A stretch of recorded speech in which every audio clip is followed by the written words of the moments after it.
Hello everyone, welcome to Sara's whisper. আজ শুনবেন উপন্যাস হৃদ মায়ার প্রেমগাথা, লেখিকা রিক্তা ইসলাম মায়া। শুরু হচ্ছে আজ প্রথম পর্ব। এই যে শুনছেন, কে আপনি? কি হয়েছে আপনার? এমন করছেন কেন? এই যে অর্ধজ্ঞান হারানোর অবস্থায় রক্তাক্ত ছেলেটির সম্মুখে বসে পড়ল মায়া। নির্জন রাস্তায় মানুষের চিহ্ন মাত্র নেই, অথচ এমন নির্জন রাস্তায় কপাল ফাটিয়ে রক্তাক্ত অবস্থায় পড়ে আছে যুবকটি। উদ্বিগ্নতায় মায়া অচেনা লোকটিকে সাহায্য করতে চাইল, তাই হাঁটু গেড়ে লোকটির সম্মুখে বসে আলতো হাতে লোকটির গাল নাড়িয়ে সজ্ঞানে আনার চেষ্টা করে পুনরায় একই ভঙ্গিতে ডাকল মায়া। এই যে শুনছেন, এই যে। ডাকতে ডাকতে মায়া নিজের বাসন্তী রাঙা শাড়ির আঁচলটা দিয়ে তৎক্ষণাৎ অচেতন লোকটার কপাল চেপে ধরল, রক্ত পড়া বন্ধ করতে। অস্থির মায়া আবারও ডেকে বলল, এই যে আমাকে শুনতে পাচ্ছেন? কে আপনি? এখানে এইভাবে পড়ে আছেন কেন? আপনি কি একা? আপনার সাথে আর কেউ নেই? এই যে শুনছেন। মায়া অনবরত ডাকে। অর্ধবেহুশ লোকটি নিভে যাওয়া দুর্বল চোখে তাকাতে চাইল। চোখ পড়ল মায়ার লাল হিজাব ধারী ঝাপসা একটা মেয়েলি মুখ। দুর্বলতার রেশ এতটাই যে ঠিকঠাক চোখ মেলে তাকাতে পারল না লোকটা। তবে ঝাপসা চোখ মায়ের উদ্বিগ্নতা দেখে স্পষ্ট স্বরে ঠোঁট নাড়িয়ে কি যেন আওড়াতে চাইল। মায়া সেটা বুঝতে পেরে তৎক্ষণাৎ মাথা ঝুঁকে কান পাতল লোকটির সম্মুখে। অচেনা লোকটি নিভে যাওয়া দুর্বল গলায় বলতে চাইল, আমার মিষ্টি প্রয়োজন, আমাকে মিষ্টি জাতীয় কিছু দিন মিস।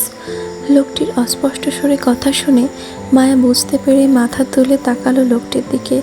বেশ অদ্ভুত লাগলো লোকটিকে মায়ের কাছে। মাথা ফাটিয়ে রাস্তায় পড়ে আছে, নিজের জীবন মরণ সমস্যা নিয়ে সেদিকে লোকটার কোনো খেয়ালই নেই, অথচ সেসব চিন্তা কি করবে এই লোক? মায়া তখনও বুঝল না লোকটির মিষ্টি চাওয়ার কারণটা, তাই শাড়ির আঁচলে লোকটির কপাল চেপে রেখে আগের ন্যায় বলল মায়া, মিষ্টি? মিষ্টি দিয়ে কি করবেন আপনি?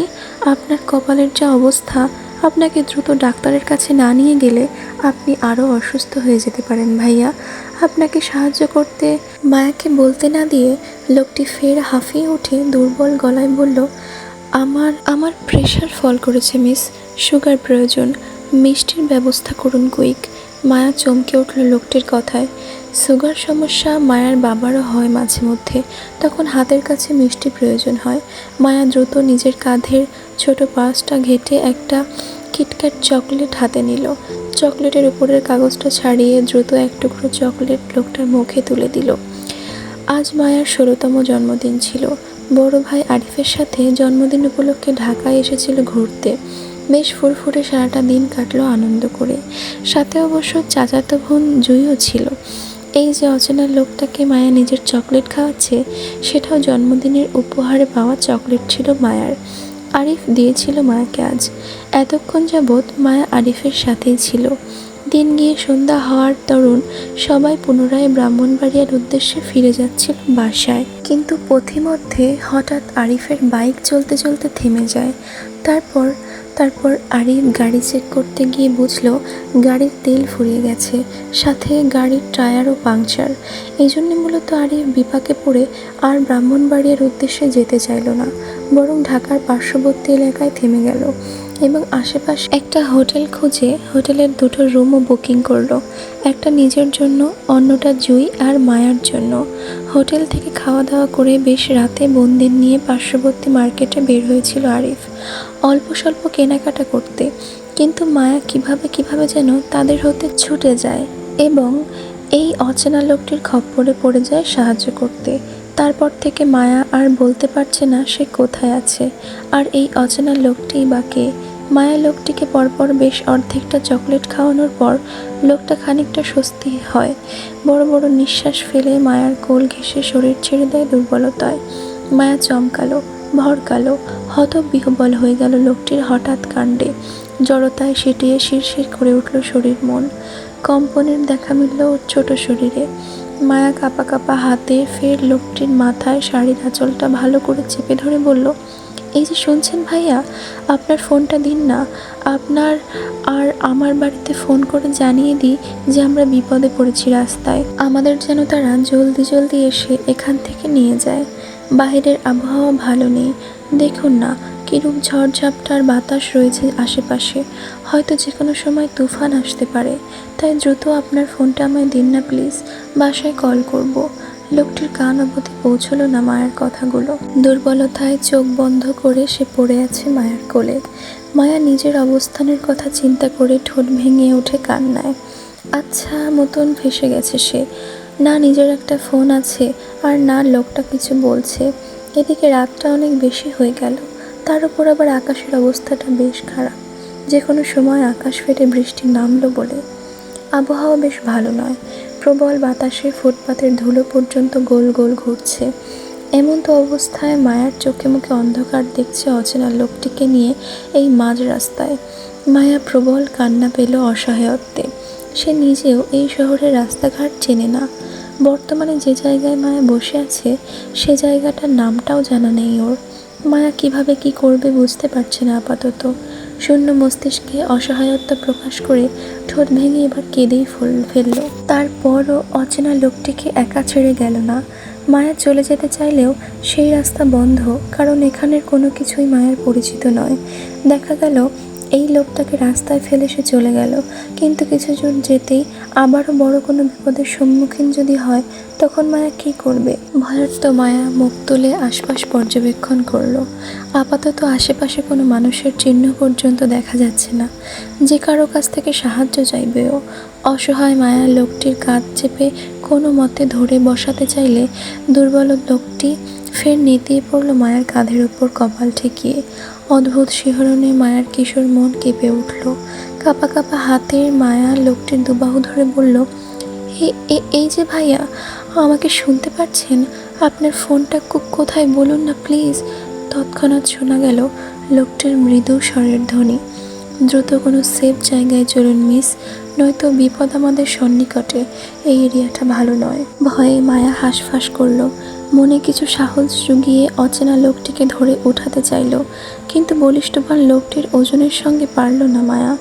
ধিমের হাঁপিয়ে উঠল লোকটিকে দাঁড় করাতে গিয়ে। সেই সাথে উঠতে গিয়ে নিজের পায়ের পাতার নিচে পড়ে শাড়ির কুচিগুলো খুলে গেল তত্তর করে। আঁতকে উঠে তৎক্ষণাৎ মায়া বাম হাতে খুলে যাওয়া শাড়ির কুচিগুলো ধরে এলোমেলোভাবে পুনরায় কোমরে গুঁজল। লোকটাকে ধরে দাঁড় করাতে গিয়েও মায়া আর এক ঝামেলায় পড়ে গেল। যখন দেখল মায়া হাইটে লোকটির কাঁধের সমান হলো তখন। তারপর আবার লোকটির ওজন মায়ার সাধ্যের বাইরে ছিল। এত বড় মানুষকে কিভাবে মায়া কাঁধে ভর দিয়ে সামনে এগোবে যদি সে লোকটিকে পুরোপুরি লাগালি না পেল? অসহায় মায়া এবার বেশ ছুটে কান্না পেল। আর একটু লম্বা হলে কি এমন হতো? অন্তত লম্বা জোরে না হয় এই লোকটিকে এই মুহূর্তে ঠিকঠাক সাহায্য করতে পারত। মায়া ভাবনার মাঝে পুনরায় আটকে উঠল যখন বুঝতে পারল অচেনা লোকটি মায়ের কাঁধ চেপে নিজের ভর ফেলেছে মায়ার উপর। লোকটি বেশ লম্বা হওয়ায় মায়ার দিকে অনেকটা ঝুঁকে পড়তে হয়েছে তাকে। মায়া তত্তর করে কেঁপে উঠে বাধা দিতে চাইলে বুঝতে পারল লোকটির অবস্থা আরও খারাপ হয়ে যাচ্ছে ক্রমাগত। লোকটা নিজের দুর্বলতায় ঠিকঠাক দাঁড়াতে পারছে না, তাই জন্য মায়ের উপর ওজন ছেড়ে দিচ্ছে ধীরে ধীরে। তাই এখন যদি মায়া দ্রুত এই ঝড়ঝাপটার মাঝে লোকটিকে নিয়ে সেফ কোনো জায়গায় না যায় তাহলে আরও বিপদে পড়বে তারা দুজন। অচেনা লোকটি যে কোনো সময় জ্ঞান হারাতে পারে বলে মনে করছে মায়া, তাই নিজের কাঁধের ওপর লোকটির হাত চেপে ধরে সামনে এগোলো সে। লোকটার হাইটে আর ওর ওয়েট সামলাতে গিয়ে মায়া বরাবরই খেই হারিয়ে হোঁচট খেয়ে পড়তে গিয়েও নিজের ব্যালেন্স সামলিয়ে সামনে এগোয়। বেশ অনেকটা পথ এলোমেলো হাঁটার পর দেখা মিলল এক অর্ধবয়স্ক লোকের সাথে। দ্রুত পদে হাঁটছেন তিনি, কিন্তু ভাগ্যক্রমে দেখা মিলল মায়াদের সাথে। মায়া বেশ আকুতি মিনতি করে সাহায্য চাইল নিজের আর অচেনা লোকটির জন্য। বয়স্ক লোকটি প্রথমে অচেনা যুবক যুবতীকে সাহায্য করতে মন বাঁধলেও মুখে কিছু বলল না মানবতার খাতিরে, বরং নিশ্চুপ এগিয়ে আসলো মায়াদের সাহায্য করতে। মায়ের কাঁধ থেকে অচেতন লোকটিকে নিজের কাঁধে তুলে নিয়ে এগুলো নিজের বাড়ি পর্যন্ত।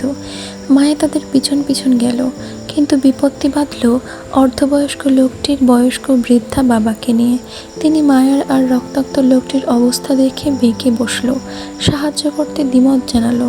ওনার ধারণা মায়া আর অচেনা লোকটি প্রেম যুগল এবং তারা পরিবারের চাপে পালিয়ে এসে হোটেল রুমে আশ্রয় নিয়ে আকাম করতে গিয়ে দুজন পুলিশের কাছে ধরা খেয়েছে।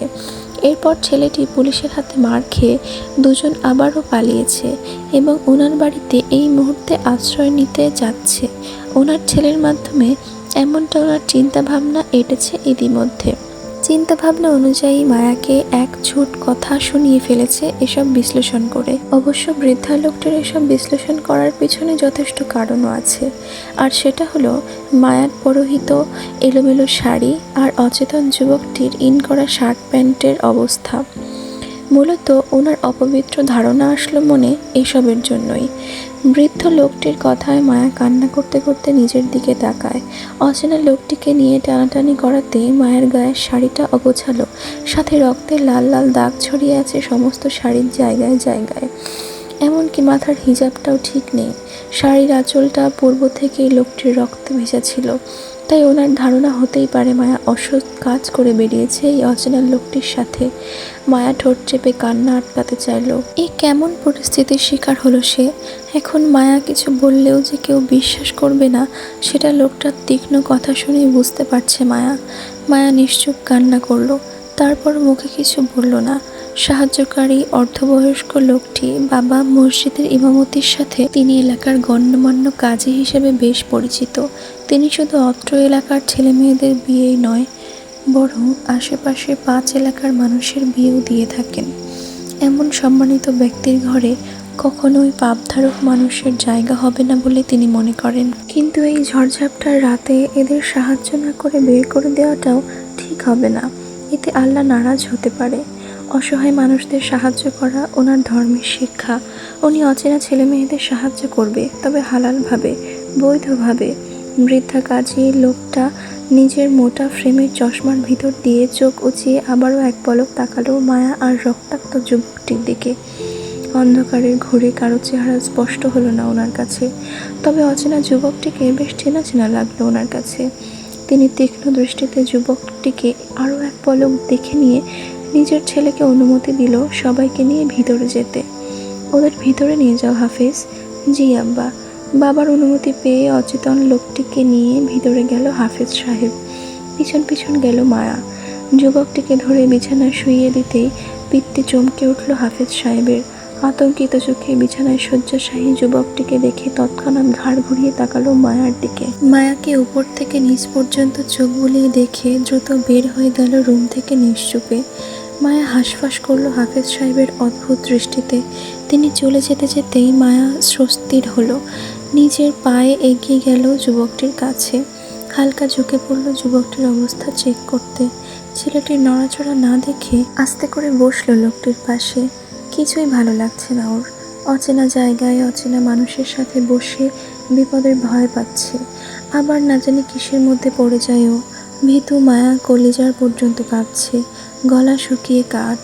মায়া মত্ত হয়ে ঠায় বসে রইল অচেতন লোকটির পাশে। কোথাও যাওয়ার জায়গা নেই ওর। তাছাড়া এই বাড়ির হুজুর টাইপের লোকটার কথাও মায়ার ভালো লাগেনি। মায়াকে তখন কী সব ভুলভাল বলল। মায়া মোটেও বাজে মেয়ে নয়, এখনও অবধি প্রেম করেনি। কলেজে উঠে একটা প্রেম করবে ভেবে নিয়েছে ও, তবে পরিবারের বিরুদ্ধে যাবে না কখনো। নোংরামি তো ভুলেও না। মায়া দুহাতে মাথা চেপে বিছানার পাশে ঝুঁকে বসলো। আপাতত টেনশনে মাথা ফেটে যাচ্ছে। নিজের ভাইয়ের সাথে কিভাবে যোগাযোগ করবে সেটা নিয়ে। মায়ার ভয়, ডর, টেনশন, আতঙ্ক সব কিছু বাড়িয়ে দিয়ে হাজির হলো কাজী মোল্লা ও তার ছেলে হাফেজ সাহেব। তাদের পিছন পিছন হালকা পাতলা গঠনের আরও একটা ছেলেও প্রবেশ করলো বাসার গেঞ্জি গায়ে দিয়ে। চোখে মুখে ঘুম ঘুম ভাব তার। হয়তো ছেলেটিকে ঘুম থেকে ধরে এনেছে হাফেজ সাহেব। দেখে তো তাই মনে হলো মায়ার। কাজী মোল্লা সাহেব হাতে মোটা করে রেজিস্ট্রি খাতাটা বুকে চেপে মায়ের সম্মুখে দাঁড়ালো। এক পলক ঘৃণা ভরা দৃষ্টিতে মায়া ও বিহুশ্রত ছেলেটিকে দেখে নিয়ে দৃষ্টি সরিয়ে তাকালো হাফেজ সাহেব তার দিকে। বাবার বিরস দৃষ্টির মানে বুঝতেই নিজের ছেলেকে তাড়া দিয়ে বললেন হাফেজ সাহেব, সুমন যা, তোর দাদার জন্য দ্রুত একটা চেয়ার নিয়ে আয়। বাবার কথা অনুযায়ী তাই করলো সুমন। চোখের পলকে পাশের ঘর থেকে চেয়ার এনে দিল কাজী মোল্লা সাহেবকে বসতে। কাজী সাহেব কোনোরকম ভনিতা ছাড়াই চেয়ার টেনে খাতা খুলে বসলো মায়ের সম্মুখে। শব্দ করে গলা খাকিয়ে মায়ের উদ্দেশ্যে হুমকি স্বরূপ বলল, মানুষের সাহায্য করা আমার ধর্ম, তাই বলে আমার কাছে পাপের জায়গা নেই। আমি জিনাকারীদের ঘৃণা করি। তোমরা অপবিত্র হয়ে আসছো আমার দুয়ারে, আমার পবিত্র ঘর অপবিত্র করছো। তাই আমি আল্লাহর নামে তোমাদের পবিত্র করতে চাই কলেমা পড়িয়ে। তোমরা আমার কাছে মিথ্যার সুযোগ নেই। তোমাদের অবস্থায় বলে দিচ্ছে তোমরা নোংরামি করে পালিয়ে এসেছো এখানে। আর এই মেয়ে তুমি, যে ছেলের সঙ্গ ধরে নিজের পরিবারকে ছেড়ে আসলে সেই ছেলে তোমার কতটুকু আপন হবে সেটা তুমি কয়েকদিনের মাঝে বুঝে যাবে আশা করছি। এই ছেলে যে কারো আপন না সেটা পুরা দেশ জানে। ক্ষমতার অহংকার যার রন্ধ্রে রন্ধ্রে, সে তোমাকে কতটুকু ভালো রাখবে আল্লাহ জানে। যাই হোক, আল্লাহ তোমার সহায় হোক। আমি এখন বিয়ে পড়াচ্ছি, সুন্দরভাবে বিয়েটা শেষ করবে, নয়তো আজ তোমার ক্ষমতাধর প্রেমিক ও প্রাণ নিয়ে বাসায় ফিরবে না। তার অবস্থা এমনিতেও ভালো নেই। এই জন্য বলছি, আমার সাথে তর্কে গিয়ে নিজেদের ঝামেলা বাড়িও না। আমার কিন্তু বেশ সময় লাগবে না এই এলাকার মানুষকে জড়ো করে তোমাদের বিচার করতে। আমার তোমাদেরকে নিয়ে কোনো মাথা ব্যথা নেই। আমার সমস্যা হলো পাপ করা নিয়ে। আমি আবার সহজে পাপ কাজ মানতে পারি না। তাই বলছি, আমি যা বলবো তাই চুপচাপ মেনে বিয়েটা করে নেবে। বুঝেছ মেয়ে? চশমার ফাঁকে চোখ উঁচিয়ে তাকালো মায়ার দিকে কাজী সাহেব। মনোভাব অত্যন্ত শক্ত ওনার, বিরক্তির সাথে সাথে রুষ্টও তিনি। যদি মায়া ওনার কথা না শোনে তাহলে যে কোনো সময় শক্ত কিছু ঘটিয়ে ফেলতেও দ্বিধা করবেন না তিনি। তারপরও পাপটা মেনে নেবে না সহজে। মায়া হতভম্ব হয়ে তাকিয়ে রইল বৃদ্ধা কাজীর দিকে। কোথাও থেকে কোথায় চলে গেল এই লোকটা? মায়া কখন কিসের পাপ করলো? উপকার করা কি পাপ হয় নাকি? কারো উপকার করার জন্য তো নেকির কাজ হয়। তাহলে মায়া পাপী হলো কিভাবে? ভীতু মায়া আরও সিটিয়ে গেল ভয়ে। এতক্ষণের দমে রাখা কান্নাটা ফুঁপিয়ে কেঁদে উঠল এতক্ষণে। মায়ার হঠাৎ কান্নায় ধমকে উঠল কাজী সাহেব। মায়া ভয়ে আরও সিটিয়ে গেল, মুখের ভিতর শাড়ির আঁচল চেপে বসে রইল। মায়া তখনও জানে না কিভাবে জটিল পরিস্থিতি সামাল দিতে হয়। পরিস্থিতির ফ্যাসাদে পড়লে কিভাবে বাঁচতে হয় তাও সে জানে না। অতিরিক্ত ভয় পেলে মায়ার শুধু বুক ফেটে কান্না আসে। এখনও তাই আসছে। মায়া ভয়ে জড়সড় হয়ে বসে রইল। কাজী সাহেব কালিমা পড়তে পড়তে মায়াকে শক্ত গলায় কবুল বলতে বলল। মায়া ধমক খেয়ে ভয়ে কান্না করতে করতে কবুল বলে দিল। কিন্তু যখন কাজী সাহেব অর্ধবেহুশ ছেলেটিকে কবুল বলতে বলল, তখন ছেলেটি ওই অবস্থায় ঘোরের মাঝেই 3 বার কবুল বলে ফেলল। মায়াদের বিয়ে সম্পূর্ণ হলো। কিন্তু মায়া একটা জিনিস লক্ষ্য করল, কাজী সাহেব মায়ার স্বামী নামক লোকটি থেকে কোনো রকম নাম ঠিকানা জিজ্ঞাসা করলো, শুধু মায়াকে ছাড়া। যেন তিনি পূর্ব থেকে ছেলেটির বাপ দাদার নাম জানেন এবং সেই অনুযায়ী তিনি নিজেই সব কিছু লিখে নিয়েছেন কাবিননামায়। মায়া পরিবারের কথাই জিজ্ঞেস করলে মায়া শুধু নিজের বাবার নাম আর জায়গার নাম ব্রাহ্মণবাড়িয়া এতটুকুই বলল। মায়াকে কাবিননামায় সিগনেচার করতে বলল। মায়া কলম হাতে সিগনেচার করতে গিয়ে এক পলক চোখ আউড়িয়ে কাবিননামায় নিজের সদ্য হওয়া স্বামীর সিগনেচারটাতে চোখ বোলালো একটু করে। বরের জায়গায় স্বামী নামটা মায়া ভালোভাবে দেখেও বুঝল না আসলে সেখানে লোকটা কী নাম লিখেছে। কেমন ঘুরিয়ে পেঁচিয়ে দ্রুত একটা নাম লিখে নিল লোকটা, অথচ নামটা মায়া বুঝতেই পারছে না কী লেখা আছে তাতে। মায়া নামটা ভালো করে প্রখর করে বুঝল এটা ইনিশিয়াল সাইন করা। তাই মায়া শত চেষ্টা করলেও সিগনেচারটা মায়ার ছোট মাথায় ঢুকবে না। অসহায় মায়া সিগনেচারের উপর এক নজর চোখ বলিয়ে চোখ ভর্তি জল নিয়ে তাকালো অর্ধবেহুশ স্বামীর দিকে। সেদিকে এক পলক তাকিয়ে কাঁপা কাঁপা হাতে সেও কাবিননামায় সিগনেচারটা করে বিয়ে সম্পূর্ণ করতেই কাজী সাহেব উঠে দাঁড়ালো খাতাপত্র গুছিয়ে। এক পলক মায়াকে দেখে নিজের ছেলে ও নাতিকে নিয়ে রুম থেকে বের হয়ে যেতে যেতে নিজের বউকে ডাক ছেড়ে বলতে গেল মায়াদের কিছু খাওয়ার জন্য। রাতের প্রায় শেষ প্রহর। হাতের মুঠোয় বাটন ফোনটি চেপে বিষণ্ণ ভগ্ন হৃদয় নিয়ে অন্ধকারাচ্ছন্ন খোলা আকাশের দিকে তাকিয়ে আছে টিন শেডের জানলা দিয়ে মায়া। ওই ছোট মনের আকাশে আজ ভীষণ মেঘ জমেছে। সেই মেঘের বাঁধ ভাঙা বৃষ্টি হয়ে বারবার গাল গড়িয়ে পড়ছে ক্ষণে ক্ষণে। মায়া বারবার হাতের উল্টো পিঠে গাল মুছতে ব্যস্ত। সেই সাথে মুঠো ফোন চেপে নিজের ভাইকে কল করছে অনবরত। এই ফোনটি বাড়িওয়ালা ছেলের বউয়ের। খাবার দিতে আসায় তখন মায়া ফোন চেয়েছিল মহিলাটির কাছ থেকে। তিনি মায়ের মনের অবস্থা বুঝে নিজের ফোনটি দিয়ে সাহায্য করেছিলেন মায়াকে, কিন্তু মায়ার ভাগ্য সহায় হলো না। সেই মধ্যরাত থেকেই এক নাগাড়ে কল করে যাচ্ছে আরিফকে, কিন্তু ভাইয়ের ফোন বন্ধ, বারবার নট রিসিভ আসছে। মায়া কান্নার বেগ বাড়ালো, ফুপিয়ে কেঁদে উঠে বিছানায় শয্যাশায়ী স্বামীর দিকে তাকালো। নাম ধাম পরিচয় কিচ্ছু জানে না মায়া, অথচ এই লোকটা নাকি মায়ার স্বামী। ভাগ্যের কি পরিহাস! তাছাড়া এখন মায়া পালিয়ে গেলে ইহজীবনে এই লোকের সাথে মায়ার আর দেখা হবে কিনা তাও সন্দেহ। দেখা না হওয়াটা 100% নিশ্চিত। এই লোকটা হয়তো নিজেও জানে না মায়া এই লোকের বউ। জানবেই বা কিভাবে? লোকটা সজ্ঞান থাকলে তো জানবে নাকি? সে তো অজ্ঞানরত বেহুশ অবস্থায় মায়াকে বিয়েটা করলো। মায়ার মতো করে সেও মায়ার নাম ঠিকানা জানে না, এমনকি মায়াকে হয়তো চোখে দেখাটা পর্যন্ত দেখেনি সে। হুঁশ ফেরার সময় এই লোককে মায়া কি বলবে? বলার মতো কি আদেও কিছু আছে মায়ের কাছে? বিয়ের বিষয়টা জানতে পেরে যদি লোকটা উঠে মায়ের সাথে খারাপ আচরণ করে, তখন কি করবে মায়া? ভয়ার্ত মায়া আরও ভয়ার্ত হলো। চুপিসারে এখান থেকে পালিয়ে যাওয়ার পায়তারা করলো। যাওয়ার আগে কি মনে করে স্বামী নামক অচেনা লোকটার সম্মুখে দাঁড়ালো। ইতিমধ্যে লোকটার মাথায় মোটা করে ব্যান্ডেজ পড়েছে, ডাক্তার দিয়ে করানো হয়েছে, বাড়িরওয়ালার ছেলে করিয়েছে। অসুস্থতার জন্য এখন বেঘরে ঘুমোচ্ছে সে। মায়া লোকটাকে গভীর চোখে দেখে নিয়ে চুপিসারে চলে যেতে গিয়েও পা থেমে গেল। হাতের বাটন ফোনটা চেপে সময়টা দেখে নিল, 3:40, প্রায় ভোর। মায়া হাঁসফাঁস করলো লোকটাকে এই অসুস্থ অবস্থায় একা রেখে যেতে। একটা মাত্র স্বামী মায়ার, এই অসুস্থতার মাঝে যদি হারিয়ে যায় মায়া চলে গেলে, তখন মায়ার পাপ হবে না?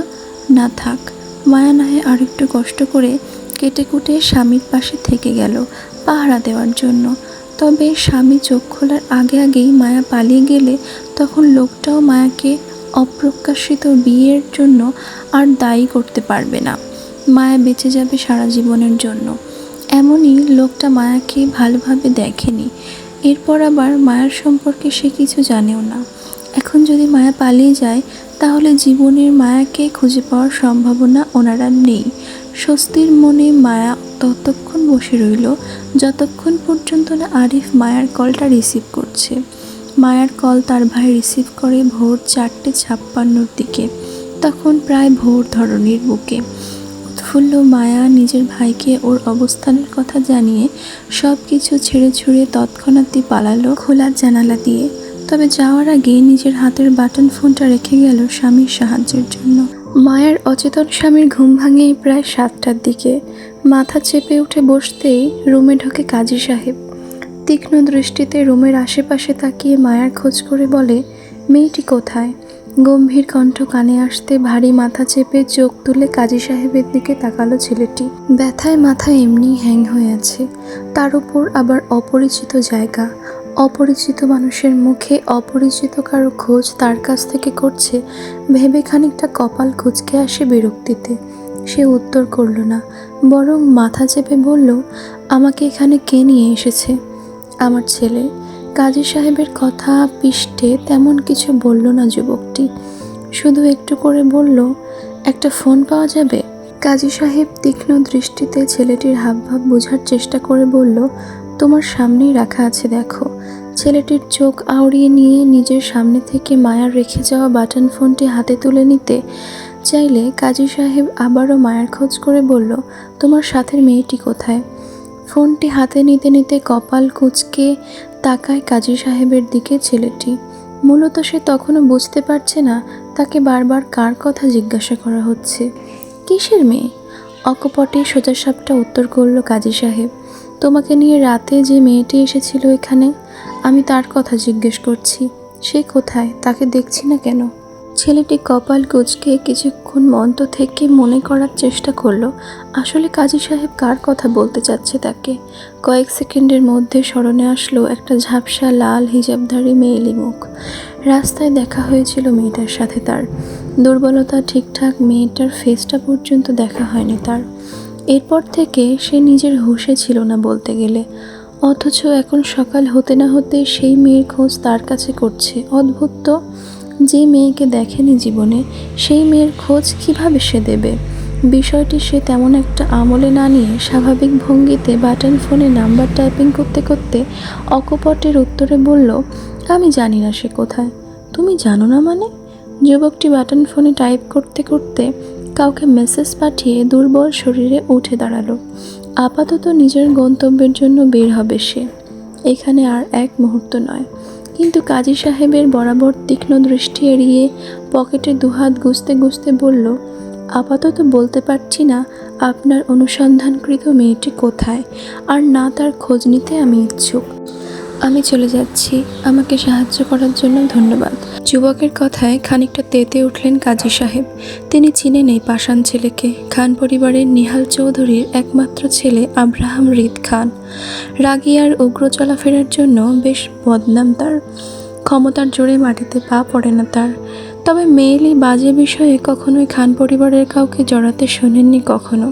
এমনকি রিদ খানকে কখনো কোনো মেয়েকে নিয়ে জড়িয়ে বাজে কিছুর বদনামে শোনা যায়নি কখনো। তিনি মনে করে খানবাড়ির মানুষজন আর যেমনই হোক না কেন তাদের বাড়ির বৌমারা অন্তত মর্যাদা নিয়ে চলেন সমাজে। হয়তো এই ছেলের ক্ষেত্রেও তাই হবে, বউকে সম্মান দিবে। কিন্তু এই ছেলে সকাল হতে না হতেই রাতের বিয়ে করা বউকে অস্বীকার করছে। কাজী সাহেব অত্যন্ত রুষ্ট গলায় হৃদের উদ্দেশ্যে বলল, মেয়েটি তোমার বউ, স্বামী হয়ে তার খোঁজ রাখা তোমার দায়িত্ব। তাছাড়া মেয়েটা বেশ ছোট, দুনিয়ার সম্পর্কে তার ধারণা নাই থাকতে পারে। এই জন্য বলছি, স্বামী হয়ে তার খেয়াল রাখা তোমার উচিত। কপাল কুঁচকে কাজী সাহেবের দিকে তাকিয়ে থাকলো হৃদ। একটা অচেনা মেয়ে তার বউ হয় কিভাবে? হৃদ ভাবল হয়তো রাতে হৃদের সাথে মেয়েটি দেখে হয়তো কাজী সাহেব উল্টো ভেবে নিয়েছে যে মেয়েটি তার বউ হতে পারে। হৃদ কাজী সাহেবের ভুল ধারণা ভাঙার চেষ্টা করল না। এত বেশি কথা সে কারোর সাথে বলার প্রয়োজন মনে করে না। তার এখানে কোনো কাজ নেই, বিদায় তার চলে যাওয়া উচিত বলে সে মনে করে। কাজী সাহেবকে পাশ কাটিয়ে চলে যেতে চাইলে তৎক্ষণাৎ কাজী সাহেব হৃদকে আটকিয়ে পকেটে থেকে দুজনের কাবিননামার একটা কাগজ নিয়ে হৃদের হাতে ধরিয়ে দিয়ে তিনিও নিশ্চুপে রুম ত্যাগ করলেন। হৃদ কপাল কুঁচকে হাতের কাগজটির দিকে তাকাতেই এক আকাশ বিস্ময় তার কপালে এসে ঠেকল। সে দেখল বরের জায়গায় তার নিজস্ব সিগনেচার। হৃদ খানিকটা চমকানোর সাথে সাথে বিরক্ত বোধ করল এমন হুটহাট অপ্রকাশিত বিয়ের জন্য। হাতের কাবিননামায় তীক্ষ্ণ দৃষ্টিতে চোখ বুলিয়ে বউয়ের নামটা দেখে নিল এক পলকে। সেখানে আনাড়ি হাতে এবড়ো থেবড়োভাবে লেখা রিক্তা ইসলাম মায়া। হৃদ বুঝতে পারল তার অচেনা বউয়ের নাম রিক্তা ইসলাম মায়া। নামটা সে তৎক্ষণাৎ মনে মনে বেশ কয়েকবার আওড়িয়ে স্মরণে গেঁথে নিল। তবে বউয়ের আনাড়ি হাতের লেখা দেখে হৃদের কপালের কুঞ্জি ভাঁজ আরও গাঢ় হলো। তাকে কোনো নাবালিকা প্রাইমারি বাচ্চার সাথে বিয়ে দিয়ে দেয়নি তো তারা? God nose. সদ্য বিয়ে হওয়া বউয়ের সম্পর্কে কৌতূহল জাগতে গিয়েও আকর্ষণ হারিয়ে ফেলল হৃদ। আবেগী হয়ে গা ভাসাবার মানুষ সে নয়, তাই বউ সম্পর্কে জানার আর আগ্রহ রইল না। হাতের কাবিননামাটা বেখেয়ালিভাবে সেখানেই ফেলে দিল হৃদ। সাথে নেওয়ার প্রয়োজন বোধ করল না, আর না মায়ার খোঁজ করতে চাইল। উদাসীন হৃদ কর্মক্ষেত্রে গিয়ে নিজের বিয়েটাকে ভুলে গেল। বিয়ের মতো পবিত্র সম্পর্কটা ভুলে দুজন সামনে এগোতে চাইল। হলেও তাই, দুজনের কারো মাঝে তাদের বিয়েটা নিয়ে মাতামাতি দেখা গেল না। এমনকি সেদিনের পর আজ পর্যন্ত কেউই এই অপ্রকাশিত বিয়ে নিয়ে কারো সামনে মুখ পর্যন্ত খোলেনি। হৃদ কারো কাছে বলা প্রয়োজন মনে করেনি, আর মায়া পরিবারের ভয়ে কাউকে কিছু বলছে না। ভাগ্যের ফেরে এক হওয়া মানুষ দুটি পুনরায় আবার কখনো সম্মুখে দাঁড়াবে কিনা তাও জানা নেই। শুনলেন হৃদ মায়ার প্রেমগাথা পর্ব 1। কেমন লাগলো গল্পটি তা অবশ্যই কমেন্ট করে জানাবেন। এই গল্পের পরবর্তী পর্বগুলি শোনার জন্য আমাদের চ্যানেলটি অবশ্যই সাবস্ক্রাইব করবেন। ধন্যবাদ।